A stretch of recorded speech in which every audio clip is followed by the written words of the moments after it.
Hello, Internet! It looks like you got me in the middle of my latest masterpiece. Allow me to show you what I have so far.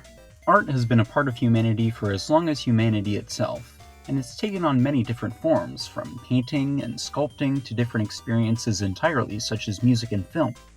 Expressing yourself through it is an integral skill. For an artist, there are plenty of tools to choose from, whether you prefer physical pieces of paper or a library of digital files.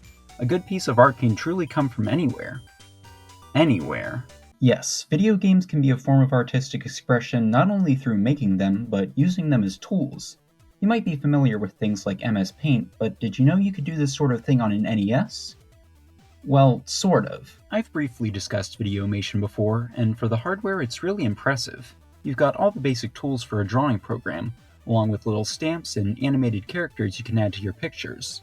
The biggest limitations holding it back are the color palette and controls.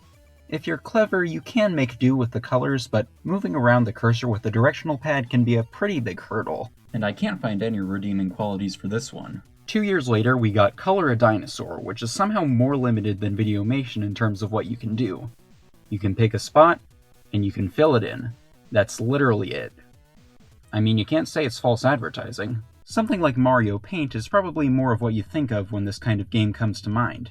You've got way more color variety and stamps with the ability to make your own, as well as other features wrapped up in a very charming package. It also helped that the game came with a mouse peripheral, probably the best tool for digital art at the time. And you know what it gave us? That's right, an infestation. With the release of Mario Paint came a few other games that tried to capture a similar audience, although Nintendo was the only one who ever continuously made attempts at it. So far, my favorite has to be the Art Academy series, both the original and Pokémon variant. They go extremely in-depth with things like shading and color choices with the tutorials, and the presentation is very cozy. Well, that was a lot of fun, and it looks like the Art Museum is ready to reveal its latest display. Fascinating.